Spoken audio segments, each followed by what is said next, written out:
close to my heart, and this is the work I do every day. Every day we do food, so many foods. In fact, almost 2,000 over foods are tested as of date. A lot of novel ingredients. In fact, we work with all the major MNCs. Before a product comes to the market, it comes to my lab. All the novel ingredients. That's why we work with competing partners. So the only thing is, I'm not allowed to publish. Okay, because we sign a lot of confidentiality agreement. That is why I don't publish much, but I give a lot of talks and I'm able to share whatever we do in the lab. So this is something, again, some of you have attended my talks, you have seen this. If you have anyone, if you know anyone with, or if you don't know anyone with diabetes, can you put up your hands? It can be your friend, family member, anyone. So if whoever puts up the hand, I want to meet the person. Okay, it is impossible to find anyone who doesn't know a person with diabetes. Because that is how we are living in the diabetic capital of the world. Everyone calls that, but actually not. China is the diabetic capital of the world. So if diabetes is a country, because you have so many patients, if you want to put that as a country, it is the third largest country in the world. First is China, then followed by India, and when I spoke in China, so China was like, oh my God, can you change this slide? Okay, it's serious. I just went to China last month for a conference. They read all your slides. They said, can you change the order? First is India, next China. I said, no, sorry, I cannot do that. Right? So, no, that's how they are proud of their country, you see. Even though it is, a lot of things you have to learn.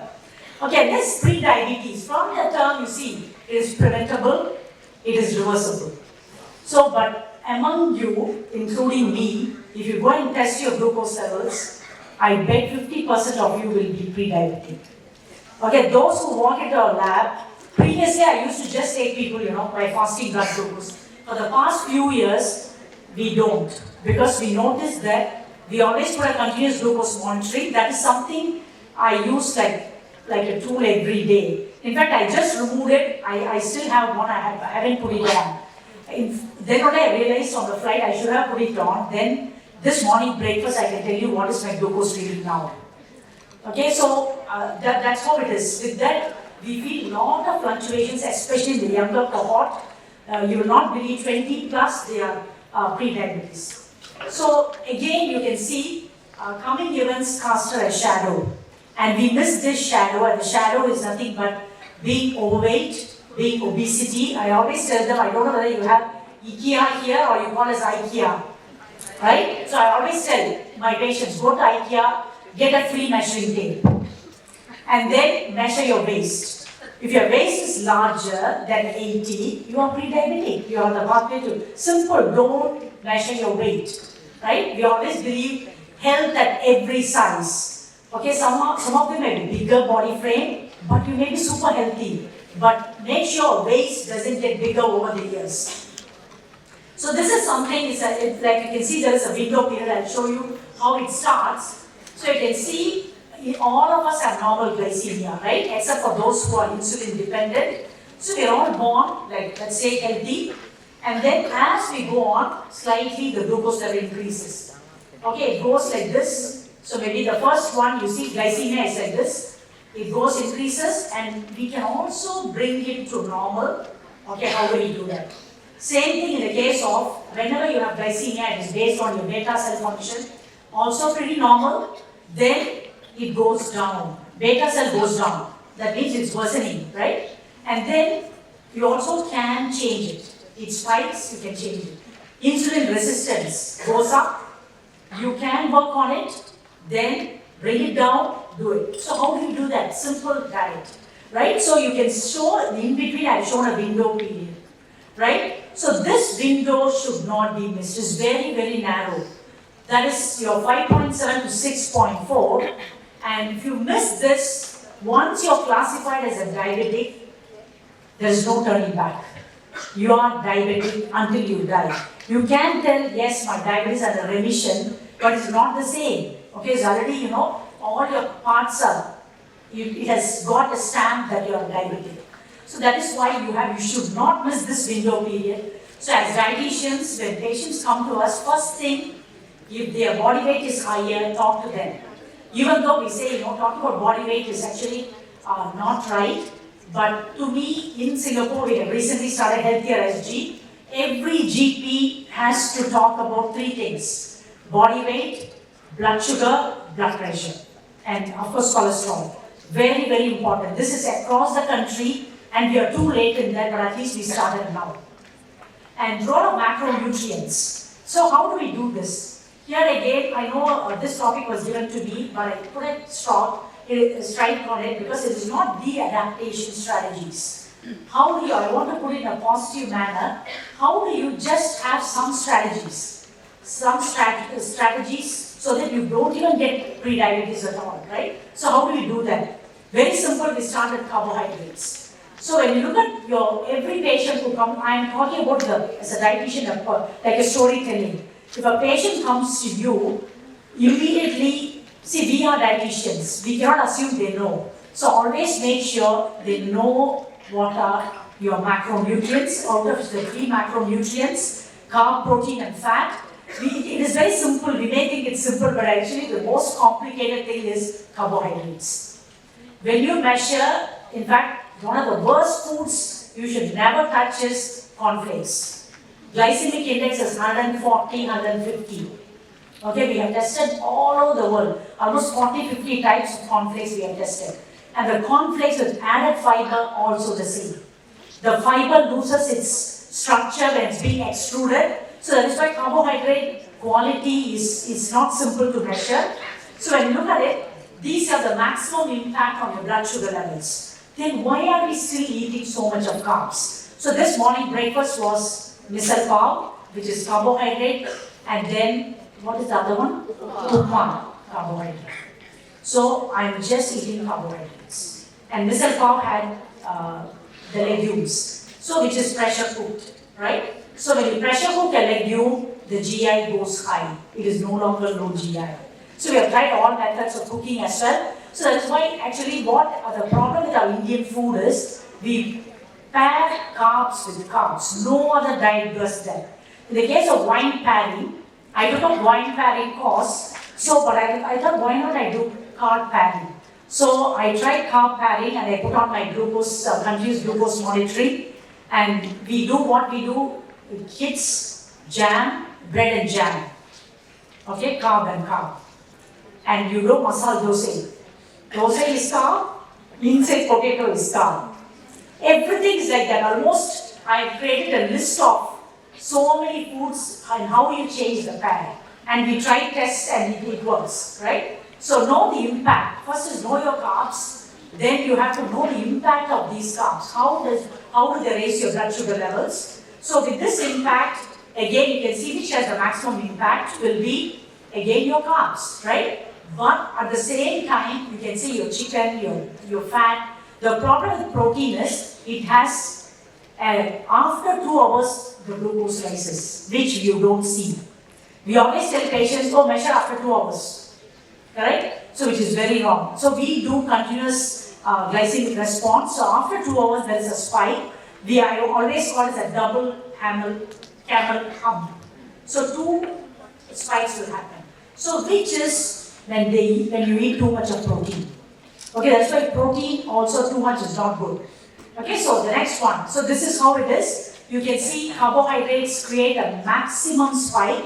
The spike starts at 45, okay, and it goes to 60. After 60, it comes down if you are pushing your insulin. If you have too much of insulin, when it crashes, then we measure insulin. That is your hyperinsulinemia. So when you have hyperinsulinemia, you are pre-diabetic, you are insulin resistant. Okay, so in the case of protein, you can see only 50% is converted to carbs. The later takes time because the gluconeogenesis in the liver takes time. Because your amino acids have to go to the liver. In the case of fat, it is flat. Okay, fat, what happens to the problem with fat? This is what is your keto diet. Why people are making keto diet is it doesn't spike. But when you have wrong keto diet, you also eat a little bit of carbs with fat. Carb and fat is the worst combination. It has multiple spikes, it just hangs around. Okay, so when you eat your chana bhatura, even though there is protein, but you look at the big bhatura. So we tested it. 12 millimoles just stays there for 3 hours. And it's caused major inflammation, right? So that's how it is. It's how you mix your foods, and the portion control is extremely important. And then again, the quality of your macronutrients. So here I've shown the picture of spaghetti pasta, which is very good quality because it's made from durum wheat, which is very hard to digest. So quality is dependent on whether it's low GI. So this again, even though I do low GI testing, it is not really, it's just one dot of the puzzle. There are so many complications low GI testing and lot of variations as well. So you need to really understand how we do the testing, and it should be high fiber and then minimally processed. Then the last one is how is it functional benefits. I think the previous speakers mentioned about functional benefits. Now more and more when you choose a food, can you have all 4? Is it possible to have all the 4? Can anyone tell me, shout out, one food which has all the 4? Low GI, high fiber, minimally processed, it has got functional benefits. Oats. Or millets, no. Oats. Millets, only certain millets. Yeah, oats. Oats, especially rolled oats. Why I say rolled oats is, it is low in GI. Multiple times we have tested rolled and steel cut are low in GI. High fiber, it's got very good beta-glucan. This is the only food product which has got multiple clinical trials, and you're allowed to put healthier heart symbol on the packaging. No other food product you can put that in. And then it also, the functional benefits are going beyond. The same thing is barley.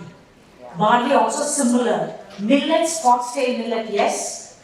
But some of the millets like ragi, finger millet, it spikes. Okay, but I see patients eating ragi porridge. And so no way, it is actually that worsens their condition, right?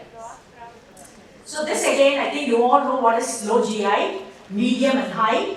And so I'm not going to go much into it. So now, whether all carbs are equal. Okay, you're talking about GI. But again, milk. I'm showing here 3 foods. Milk, rice noodles, fruit juice. They may have assume all of them have the same quantity of carbs. Okay, you're taking something with the same quantity of carbs. Like you use your exchange list. But still, when I give it to my patient, I will not choose certain foods. For example, my juice, even though I take half a cup, 15 gram carbs, and I'm taking 1 cup milk, 15 gram carbs, I'm taking 50 grams of cooked noodles, 15 gram carbs, but look at the quality. Fruit juice and juice drinks, no. So first thing you should avoid, tell your patient, no juices in the refrigerator. And no juices even at home, even for kids. Don't start with juices even after the teeth comes out, give the fruit. Make them bite, because otherwise you are in, especially some of you may be young mothers, otherwise you are actually feeling guilty for raising a diabetic. Okay, this slide is a very busy slide. So look at this slide. So what I will mainly focus on is I don't want to go through, because the previous speaker also went on the metabolic pathways. So the main thing for you to see, getting old, so if you have mistakes, too small, okay. So when you look at this slide, the main focus is energy-mediated effects. So you look at individual nutrients, you also look at the energy-mediated effects of these nutrients. High energy density. Try to cut down, look at entire day sleep, whichever is high energy density, remove that from your patient's sleep. You want high nutrient density. Then also high ghrelin and reduced PPY. Okay, so this also again, you need to see how you can cut that down. And eating habits, timing. Timing of eating is very important. Later I will talk about that. And those who are eating low in fruit and vegetable intake, low fiber intake, you have to work on them. So this is where, once you don't talk about this energy-mediated effects, then pre-diabetes sets in, because you can see all these are connected to pre-diabetes. Now about ultra-processed foods. Actually, this is again a very controversial area, because in the case of ultra-processed foods by the NOVA classification, in one conference when I spoke on ultra-processed foods in Germany, I think the entire food community was asked me to do a video that processed foods are okay, and I did it for them because we also work with food companies. The reason why is you have to go for processed foods. Even water these days, see, water we receive is processed, right? So without processing, no. So but within that, what do you choose? So the best example, I go back to oats. You have rolled oats. I don't know whether steel cut is so popular in India. So you have rolled, you have instant, you have quick cooking. Which one will you choose? I always tell the patient, you choose instant, your life is instant. Simple. So then your instant noodles. Do you even buy that? And I know my friends from India, they all go to Mustafa. Those who have been to Singapore, you know. That's like a temple, they have to visit.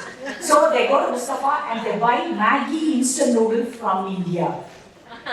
So the first question I tell the patient, write down all the foods you love. When the patient walks into the clinic, write down all the foods you like. Maggi will be definitely there. I have tried this with many foods that they cannot. So I said, good, you like it, this will be once in a while food. Put it on your calendar. Then cook that, eat it in front of a TV. Okay, slowly you have to break the habit. Initially you tell don't eat, they will not come to you. Right? So you need business, right? So they have to come to you. So then, again this one, actually this particular paper I pulled out. Why? Because they show that ultra processed foods have low GI. And I looked at the paper, this is actually very wrong, sorry. Why? Because you can see glycemic index is an inherent quality of the product. I cannot create a product, add things, measure it, and call it as low GI. That is glycemic response. So no choice, in order to get the label, everyone says low GI, but actually that is glycemic response. So this whole paper is talking about glycemic response and not glycemic index. And the next one, again, it doesn't reflect the quality of the carbohydrate. It reflects on how the sugar is released from the food you have consumed. That's all. So which will have a greater effect on your blood sugar levels? I'm taking sugar and potatoes. Maybe both have equal carbohydrates, assume. So what do you think will happen? So when I ask this question to the patient, of course all of us will pick up sugar. The sugar is always blamed as a culprit. Wherever we go, sugar reduction. In fact, I did the Nutri-Grade label for Singapore. Okay, we always cut down sugar, right? But sugar doesn't spike much.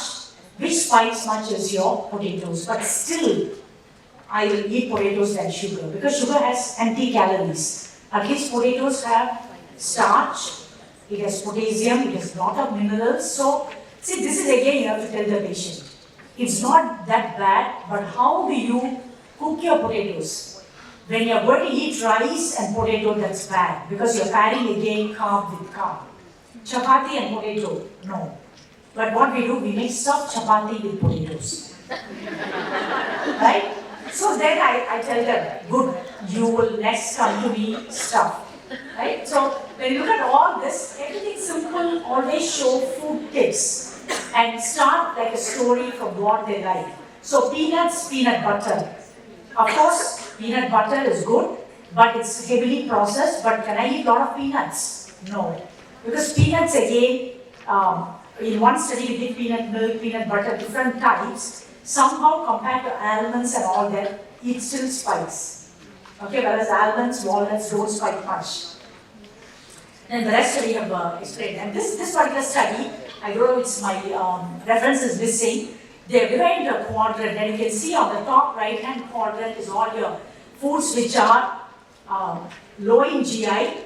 Okay, in the x-axis, when you see the y-axis, upper you go is low GI, and x-axis is the nutrient density score. So the upper right quadrant, all those foods, milk, legumes, are slow release. Legumes are poor man's meat, right? Those days, Western people will tell, oh, Asians cannot eat meat, it's expensive. So they call legumes as poor man's meat. Now you see plant-based foods have taken over everything, right? So, but even then, plant-based foods have a lot of carbs, the way it's being processed.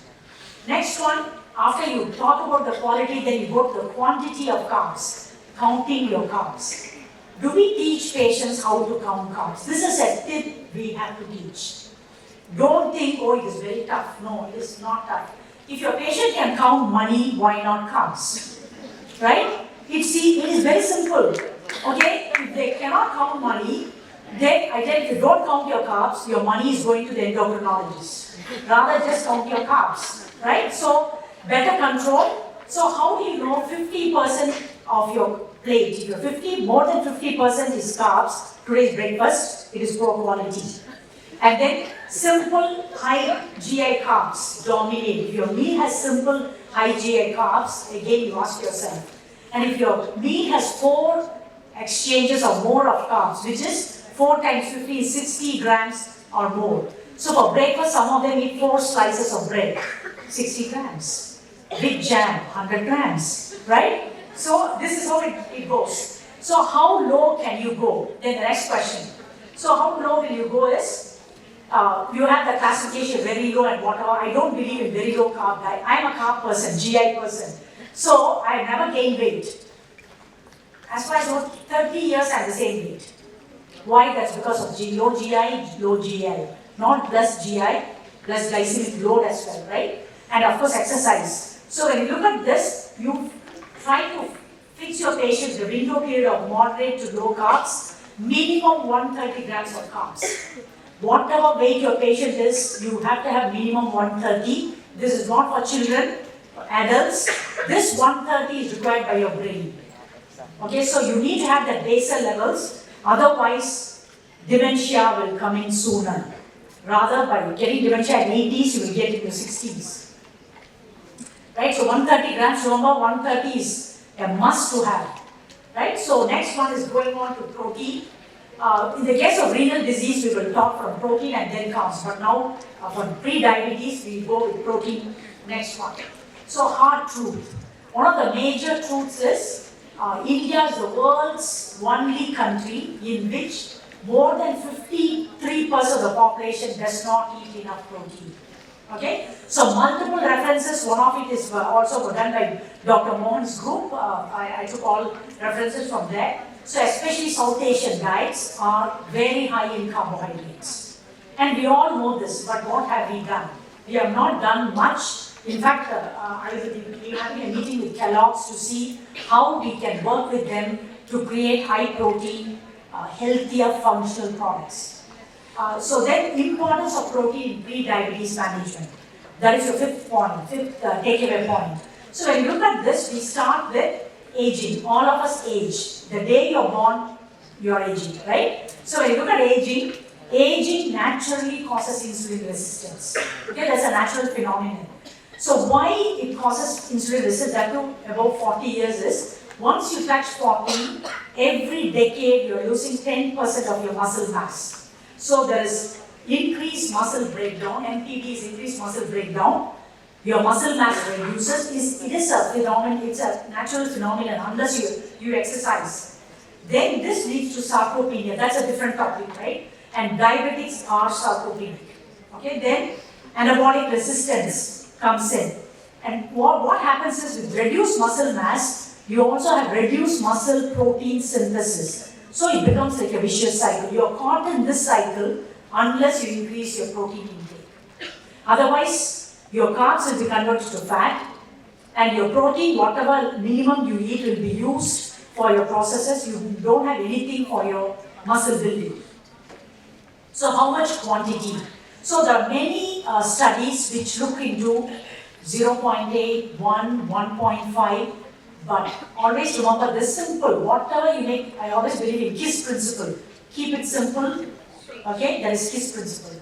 Otherwise, what happens is, your patient, when they walks out of the road, they will only remember you as telling not to eat. Right? So, how do you remember it? The patient's weight is 50 kilogram, 50 grams protein. That's all. No need even to do 0.8. You will never go wrong in this. But as they grow older, you have to increase it. So, times 1.2. Don't go to 1.5 if they have your glomerular filtration rate is less than 90. So, you also look at GFR for older patients. Then again, high protein leads to, this particular trial has shown that it leads to remission of diabetes and pre-diabetes as well. That's because quite simple.